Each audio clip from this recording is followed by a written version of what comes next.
오늘 살펴볼 말씀은 지난 수요일에 이어서 소요리 문답 제2문을 살펴보도록 하겠습니다.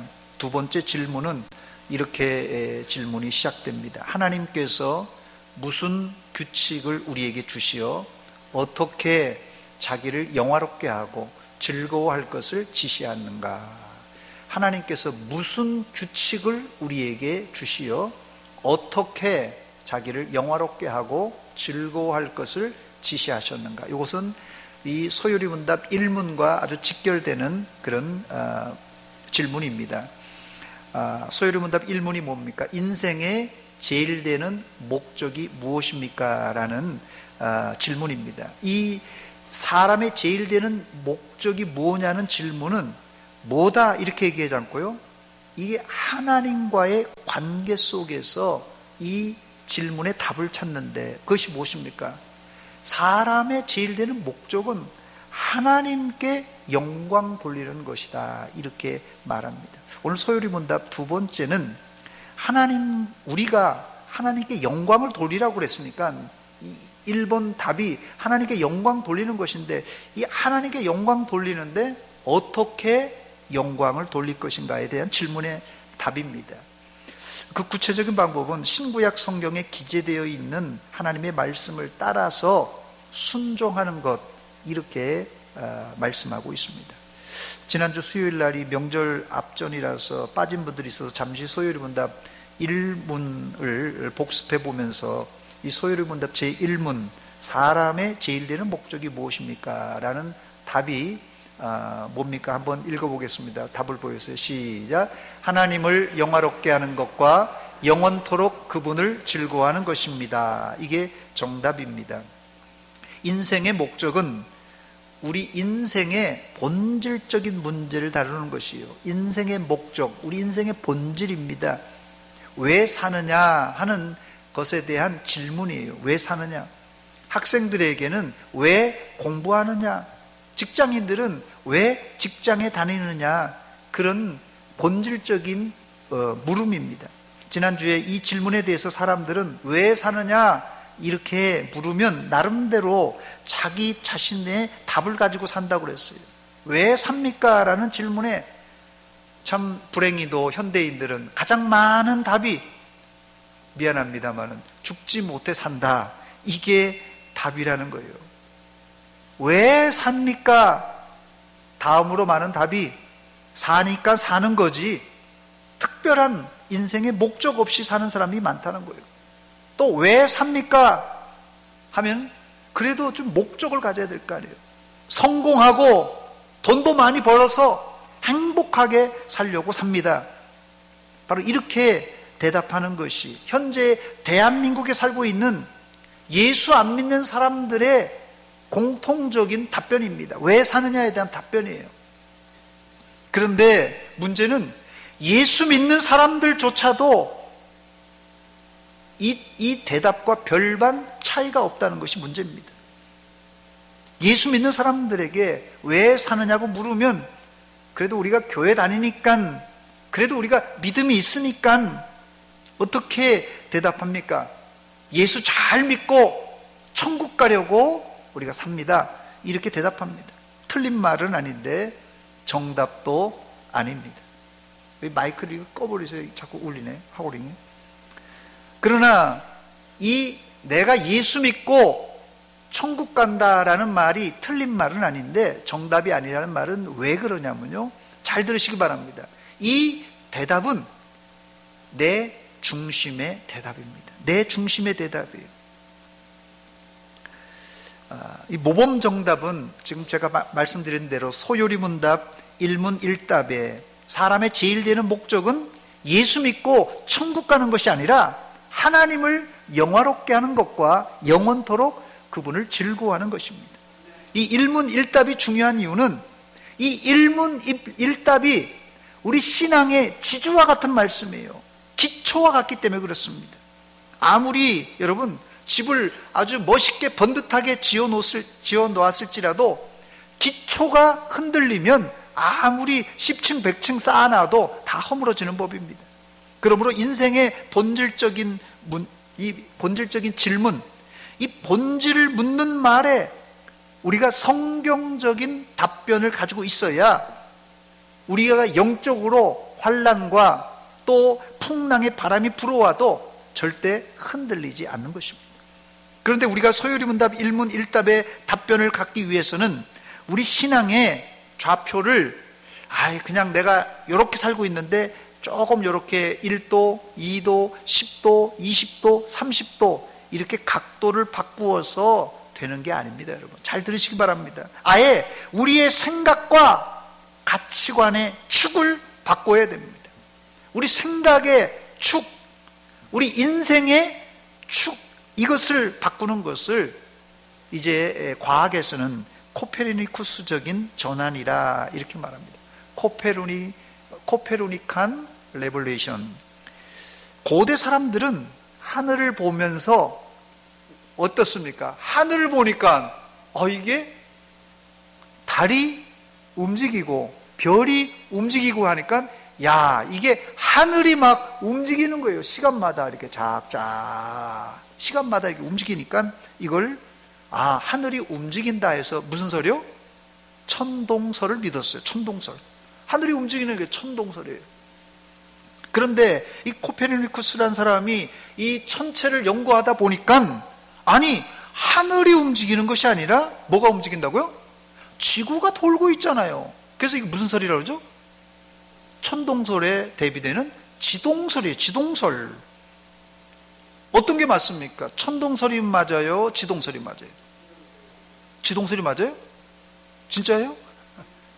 우리가 현상적으로는 천동설이 맞아요. 우리가 그냥 가만히 있으면 하늘이 돌잖아요.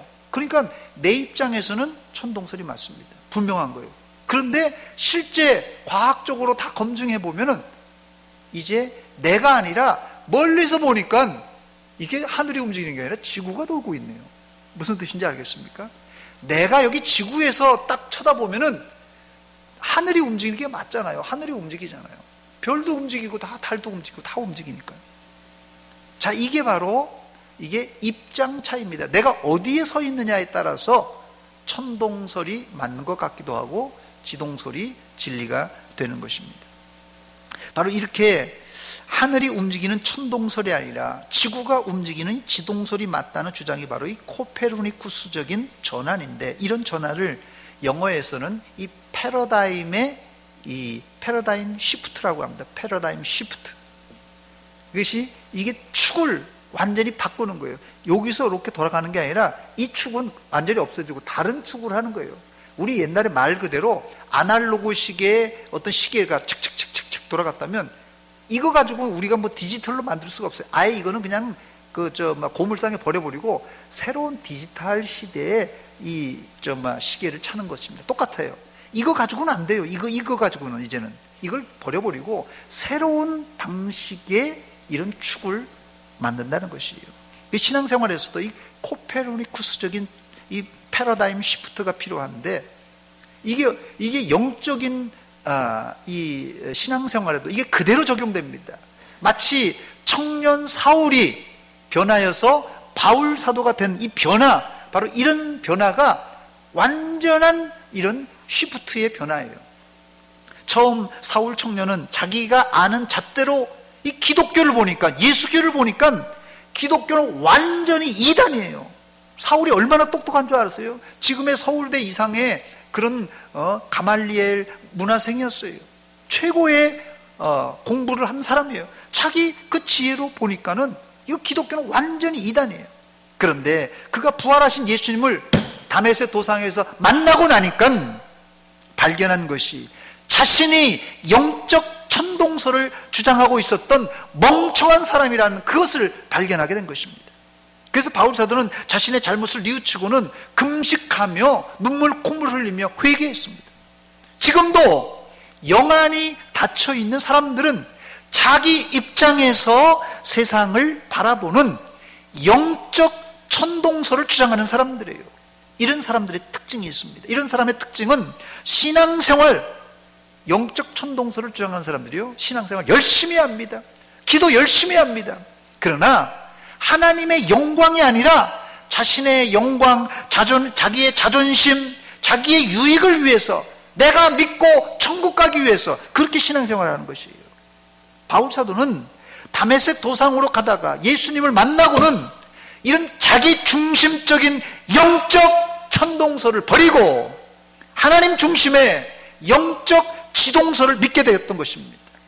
그 결과 바울 사도는 자신이 핍박하던 예수를 거꾸로 만천하에 전하는 전도인이 되었습니다. 이것이 바로 바울 인생의 코페르니쿠스적인 전환입니다. 여러분들에게는 바울이 경험했던 영적 패러다임 시프트와 같은 이 코페르니쿠스적인 전환을 체험한 적이 있습니까? 이것은 우리의 이성이나 어떤 상식적으로 안 됩니다. 이걸 깨달으려면 어떤 이성이나 상식적으로 안 돼요. 여러분들이 앞만 보세요. 내가 하늘을 쳐다봐서 이게 지구가 도나? 아무래도 상식이나 우리의 관점으로는 안 되는 것입니다. 어떻게 해야 이런 영적 천동설에서 영적 지동설로 바꿀 수 있느냐? 딱 한 가지 방법밖에 없습니다. 예수님을 인격적으로 만나야 됩니다. 이것이 소요리문답 1문의 핵심 내용이에요. 하나님의 영광이냐, 내 유익이냐. 우리는 신앙생활하면서 항상 두 가지 저울추를 가지고 저울질을 해요. 하나는 하나님의 영광을 위할 것이냐, 아니면 내 유익을 위할 것이냐. 둘 중에 어느 편에 손을 들어줄 것인가가 우리 신앙의 사실은 본질적인 싸움입니다.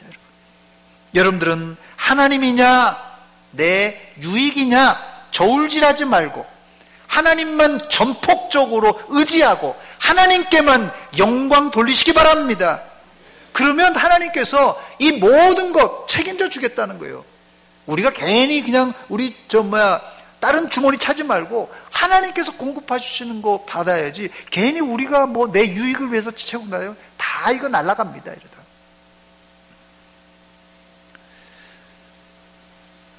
이 말에 우리가 여러분들 하나님께만 영광 돌리고 하나님께만 전폭적으로 의지한다는 말이 우리가 사실은 쉽게 아멘할 말이 아닙니다. 이렇게 하겠다는 뜻은 하나님의 영광을 위하여서 하겠다는 뜻은 다른 말로는 내 유익을 포기하겠다는 것이에요. 내 이익을 포기하겠다는 뜻이에요. 하나님의 영광을 위하여 사십시오 하면 이 자리에 노멘할 사람이 누가 있겠습니까? 하나님의 영광을 위해 살라고 그러는데 목사가 다 아멘하죠. 누가 노멘하겠습니까? 그러나 목사가 손해보고 사십시오 하면은 조금 생각이 달라져요. 어떻습니까? 손해보고 사십시오 해도 아멘입니까? 예, 5명이 아멘했습니다. 예, 이거 아멘이 쉽지 않아요. 하나님께 영광 돌리고 사십시오 하면 아멘하는데 여러분 손해보고 사십시오 하면 좀 껄쩍지근하죠. 목사님, 왜 나만 손해보고 살아야 됩니까? 저 사람은 떵떵거리며 잘 사는데 왜 나만 복가됩니까? 저 사람한테 좀 얘기해 주세요. 나 말고. 원래 교회 잘 나오는 사람이 목사에게 제일 많이 혼나는 법입니다. 열심히 봉사하는 자리에 나오는 사람이 혼나는 법이에요. 혼낼 때 여러분 현장에 없는데 어떻게 혼을 당하겠습니까? 혼낼 수 없잖아요. 그러므로 사실상 교회에서 야단 가장 많이 받는 사람이 신앙생활 제일 잘하는 사람입니다. 여러분들이 설교 시간에 회개하라 이런 소리 10번 20번 들었다. 목사님 저렇게 막 계속 회개하라는 소리만 하느냐, 이런 소리 듣는 게 이게 정말 정상적입니다. 이 자리에 안 나오면 회개하라는 소리 뭐라 듣겠어요? 들을 수도 없습니다. 여러분 그렇기 때문에 야단 맞고 혹시라도 목사에게 야단 맞고 혹시라도 목사에게 회개하라는 소리 듣는 게 복인 줄 믿으시기 바랍니다. 아멘이죠. 예, 제가 오늘 서론이 좀 길었는데요. 첫 번째 이 소요리문답 2문 오늘 이거 해야 되는데요. 하나님께 영광 돌릴 방법을 알려줍니다. 이 소요리문답 2문은 1문에 대한 이 보충 설명이에요. 질문이 어떻게 됩니까? 하나님께서 무슨 규칙을 우리에게 주시어 어떻게 자기를 영화롭게 하고 즐거워할 것을 지시하셨는가? 이 어떻게라는 말이에요. 여기에 답이 뭡니까? 답을 한번 보여주시기 바랍니다. 같이 읽겠습니다. 시작. 신구약 성경에 기재된 하나님의 말씀은 어떻게 우리가 그를 영화롭게 하고 즐거워할 것을 지시하는 유일한 규칙이다. 여기 보니까 성경이, 신구약 성경에 기재된 하나님의 말씀이 뭐라고요? 하나님을 영화롭게 하고 영원토록 그를 즐거워할 수 있는 그런 유일한 규칙이 된다, 이렇게 말하고 있습니다. 제 눈에 띄는 게 바로 이 마지막에 나오는 유일한 규칙입니다. 즉 인생의 유일한 규칙은 오직 하나님 말씀, 성경뿐이라는 것이에요. 그러므로 우리가 하나님의 말씀을 잘 파악만 하면 하나님께 제대로 영광 돌릴 수 있습니다. 사람들은 저마다 자기 나름대로의 규칙을 가지고 있습니다. 이것을 보통 자기 철학 혹은 자기 신념, 자기 삶의 방식을 가지고 있어요. 이걸 한마디로 얘기하자면 자기 개똥 철학입니다. 예를 들면 정치인들이 나라의 크고 작은 문제를 풀어갈 때 여당과 야당은 항상 정반대의 해법을 가지고 있습니다. 또 같은 야당이라도 각각 해석이 분분합니다. 왜 이렇게 문제를 해결하는 방식, 문제는 하나인데 문제를 해결하는 방식이 다른 겁니까? 그 이유가 있습니다. 각 정당이 대한민국을 위하고 국민을 위한다고 하지만 사실상 자기 정당의 이익을 위해서 모든 정치적인 사안을 해석하고 풀어가기 때문에 그렇습니다. 일반적으로 정치인들은 여야가 잘 협상하여 문제를 풀어간다 이렇게 하는데 사실상 정치인들이 이 협상하는 협상은 사실상 여야가 하나 주고 하나 받고 하는 이 기브 앤 테이크 식의 나눠먹기 식의 타협입니다. 나눠먹기 식의. 이렇게 문제를 풀어가면 지역의 이 국회의원들은 자기 입속을 챙길지도 몰라요. 하나 또 얻고 하나 주고 하니까 지역구 이런 국회의원들은 자기 입속을 챙길지 모릅니다만은 나라와 국민은 손해보는 일입니다. 그래서 나라에는 이 법이 존재하는 법입니다. 한 문제를 다룰 때 사실 천이면 천, 만이면 만, 모든 사람의 비위를 맞출 수 없기 때문에 원칙이 필요한데 그것이 바로 국법입니다. 국법. 여러분 5 식구가 사는데 말입니다. 5 식구가 외식하러 가요. 요즘은 5 식구가 밖에 나가서 외식하면 메뉴가 5가지 시켜야 됩니다. 예전 같으면 아버지가 짜장면 하면 그냥 찍소리 말고 그냥 다 짜장면이에요. 그러나 이제 시대가 바뀌었습니다. 가족은 어떨지 몰라도 예를 들어서 주일날 교회에서 음식을 주문받아서 식사를 한다면 아마 우리 교회 대혼란이 벌어질 것입니다. 물론 이 자리에는 국수를 안 좋아하시는 분들이 있어서 송구스러운 마음이 있습니다만은 건강상 체질상 국수가 안 맞는 분들이 있습니다. 그러나 한두 사람 때문에 교회 주방 시스템을 바꿀 수는 없는 일입니다. 영적인 일과 신앙생활도 마찬가지입니다. 그래서 하나님은 영적 규칙인 하나님의 말씀을, 성경을 우리에게 주신 것이에요. 이게 유일한 하나님의 이 규칙입니다. 그것이 예수를 잘 믿는, 하나님께 영광 돌릴 수 있는 규칙이에요. 이 성경을 따라야 된다는 거예요. 두 번째, 하나님의 말씀은 우리 각자가 복음으로 체험돼야 됩니다. 우리 하나님의 말씀을 우리 각자가 복음으로 체험돼야 돼요. 여기 성경책이 있습니다. 여기 성경책. 성경책이 있는데 우리는 성경을 하나님의 말씀으로 믿고 있어요. 그러나 아무리 우리가 성경을 하나님의 말씀을 믿습니다 할지라도 이 성경을 읽고 듣고 묵상하지 않으면 이 성경은 나와 전혀 상관없는 책이 되고 말입니다. 그런 의미에서 하나님의 말씀을 읽고 들을 때 여러분 마음속에 잘 새겨서 여러분들을 살리는 생명의 말씀, 복된 말씀이 되어야 합니다. 오늘 본문은 이 바울 사도가 갈라디아 교인들을 책망하면서 편지가 시작됩니다. 본문 6절입니다. 그리스도의 은혜로 너희를 부르신 이를 이같이 속히 떠나 다른 복음을 따르는 것을 내가 이상하게 여기노라.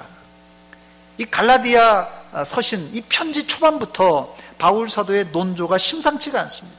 이 6절을 제가 조금 풀어보면 바울 사도는 이 갈라디아 교인들에게 그리스도의 은혜로 하나님께서 너희들을 불러주셨는데, 문제는 이 갈라디아 교인들이 자신을 부른 하나님을 배반하고 속히 떠나버렸어요. 갈라디아 교인들이 하나님을 떠났다는 뜻을 바울 사도는 뒤에 이렇게 말합니다. 너희를 부르신 하나님을 속히 떠나 다른 복음을 따르는 것을 내가 이상하게 여기노라. 속히 떠났다고 그랬어요. 갈라디아 교인들, 알다가도 모를 일입니다. 하나님 잘 믿는다고 하다가 그냥 떠나버렸어요. 그렇다면 하나님의 말씀, 성경 말고 갈라디아 교인들이 따르는 다른 복음이란 무엇입니까? 다른 복음 한마디로 말씀드리면 당시 갈라디아 교회 안에 들어온 율법주의 이단을 의미하는 말입니다. 그래서 이 바울 사도는 로마서와 함께 갈라디아서 안에 믿음으로 의롭게 되는 이신칭의를 확실하게 제시하고 있습니다. 이런 이유 때문에 이 종교개혁자 이 마틴 루터는 두 가지 성경을 가장 좋아했는데, 신약 성경 속에 로마서와 이 갈라디아서를 가장 좋아하고 사랑했던 말씀이라고 이렇게 알려져 있습니다.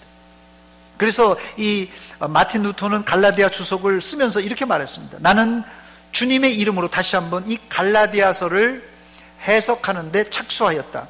이는 내가 그대들이 이전에 들어본 적이 없는 새로운 것들을 가르치기를 원하기 때문이 아니다. 특히 하나님의 은혜로 바울은 이제 여러분들에게 철저하게 알려져 있다. 사탄이 우리로부터 믿음에 관한 순수한 가르침을 앗아가 버리고 교회 다시 한번 행위의 가르침과, 잘 들으세요, 이게 행위의 가르침과 사람들의 유전을 들어오지 못하도록 하기 위해서이다. 이 가르침을 잃어버린다면 진리와 생명과 구원에 관한 지식 전체를 잃어버리게 된다. 이렇게 루터가 얘기했습니다.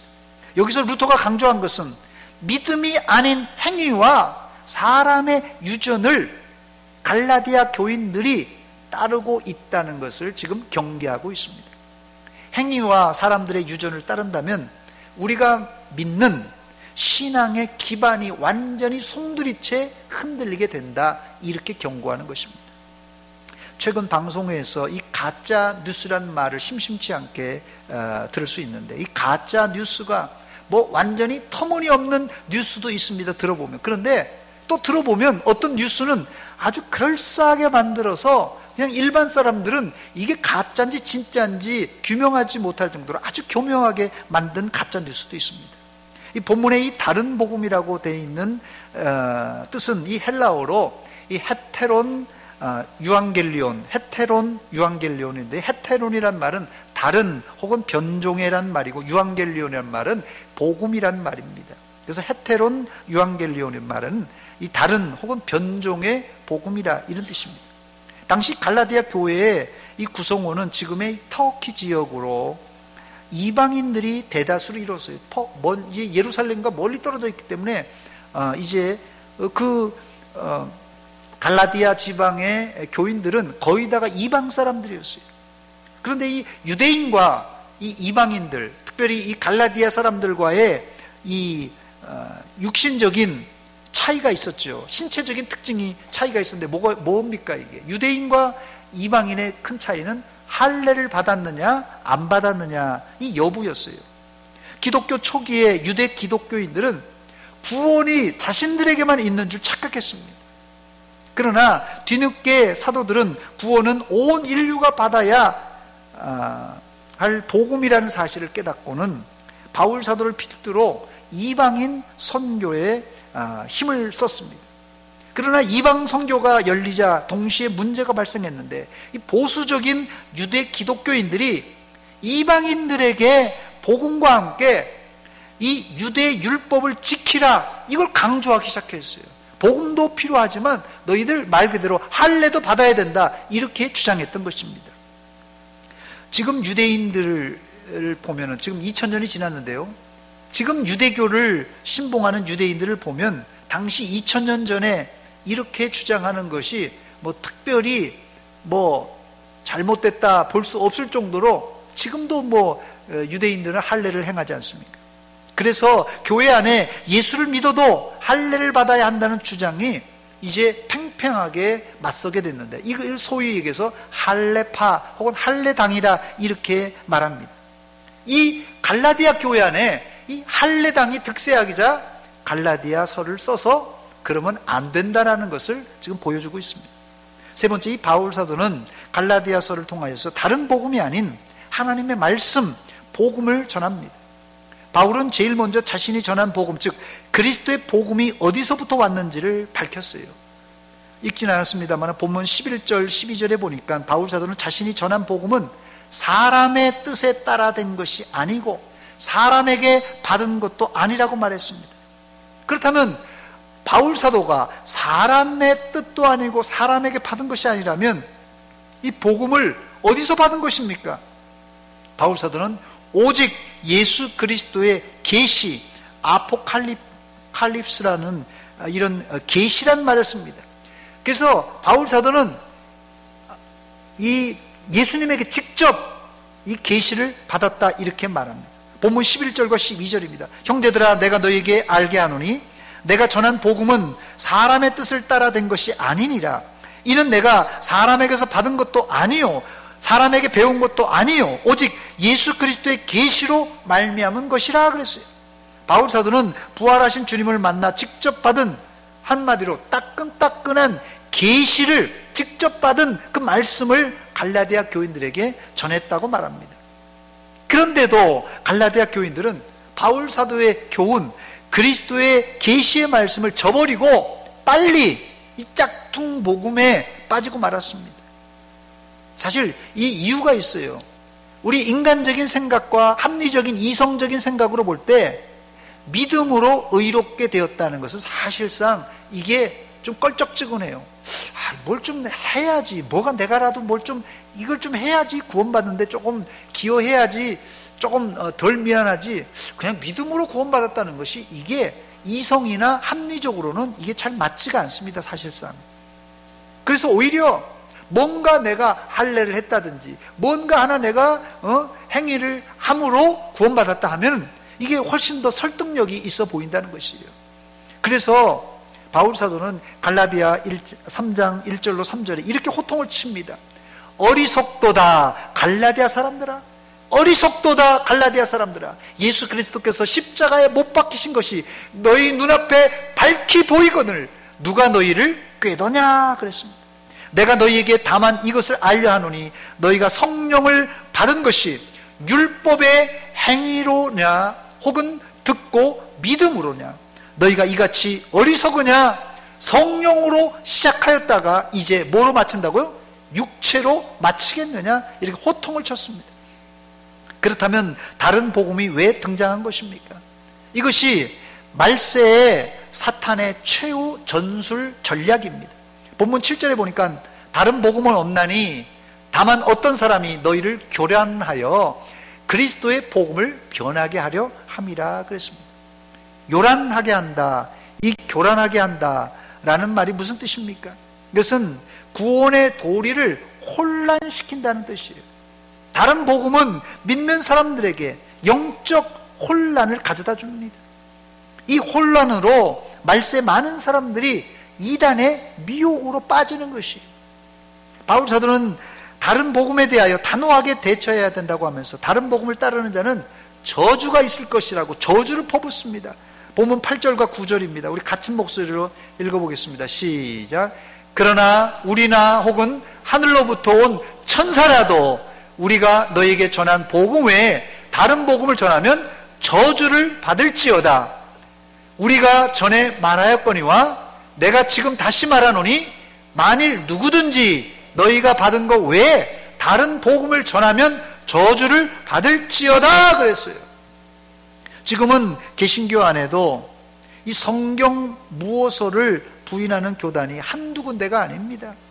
사실 이 장로교 중에서도 저희 합동 측과 또 고신, 합신 뭐 이 정도가 성경 무호소를 주장하지, 이 다른 교파에서는 성경에 사람의 말도 들어가 있고 또 성경이 오랫동안 이제 필사되다 보니까 짜깁기가 되어 오류가 있다 스스럼 없이 주장합니다. 물론 우리도 이 필사본이나 원본이 아닌 다른 사본 같은 것은 오류가 있다는 것을 인정합니다만은 우리는 하나님의 말씀에 대해서는 철저하게 원본은 이게 1.1획도 틀림없는 하나님의 말씀으로 믿습니다. 그러나 아예 이 사람들은 이게 하나님의 말씀으로 받아들이지 않는 거예요. 거기에 하나님 말씀 외에 사람의 말도 있고 거기에 이스라엘의 역사도 좀 들어가 있고 이렇게 저렇게 있다는 것이, 우리가 삶의 기준으로 삼는 성경의 신뢰가 흔들리면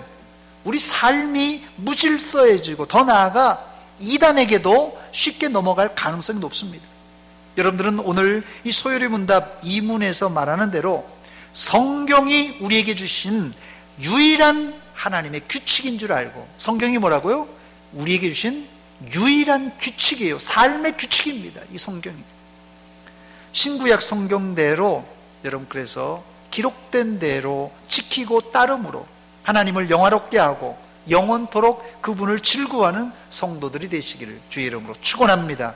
이제 말씀을 맺습니다. 그래서 바울 사도는 본문 9절에 다른 복음을 전하는 자는 어떻게 된다고요? 저주를 받을 것이라고 경고했습니다. 우리가 전에 말하였거니와 내가 지금 다시 말하노니 만일 누구든지 너희가 받은 것 외에 다른 복음을 전하면 저주를 받을지어다. 요한계시록 22장 18, 19절에는 다른 복음을 전하는 자에게 더 강력한 저주가 기록되어 있는데, 내가 이 두루마리의 예언의 말씀을 듣는 모든 사람에게 증언하노니 만일 누구든지 이것들 외에 더하면 하나님이 이 두루마리에 기록된 재앙을 그에게 더할 것이요. 그 다음에요,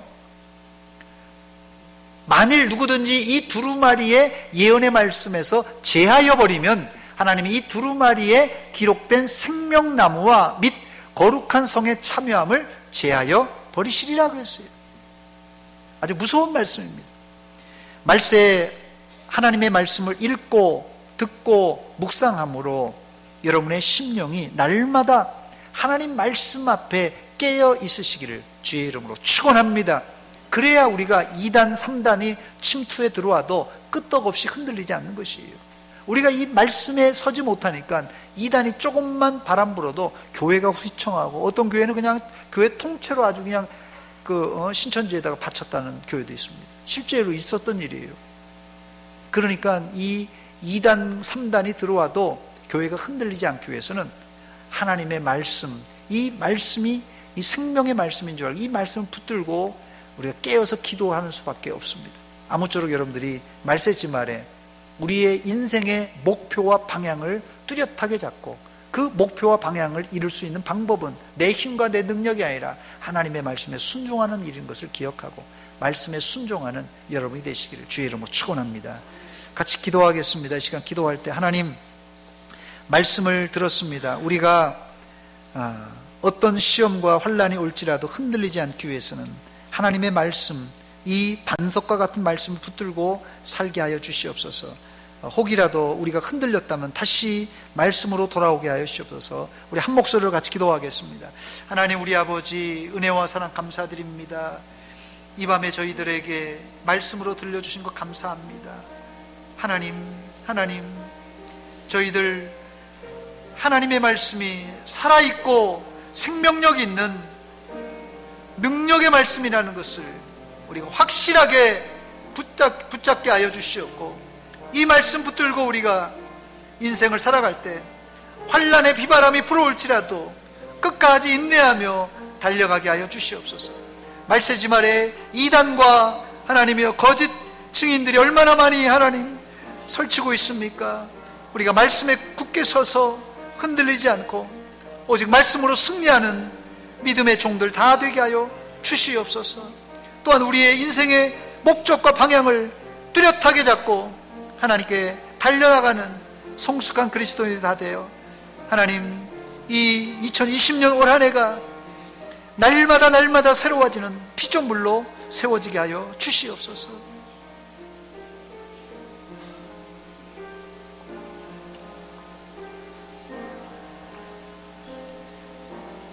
하나님 우리 아버지 은혜와 사랑 감사드립니다. 이 밤에 저희들에게 말씀 들려주신 것 감사합니다. 우리가 잘 믿는다 하지만 갈라디아 성도들이 잘 믿었다가 속히 말씀을 떠나 다른 복음을 좇았던 것처럼 저희들도 실수할까 두렵사오니 환난과 비바람이 불어올지라도 하나님의 말씀, 생명의 말씀 붙들고 인내하며 승리하게 하여 주시옵소서. 예수님의 이름으로 기도하옵나이다. 아멘. 찬송.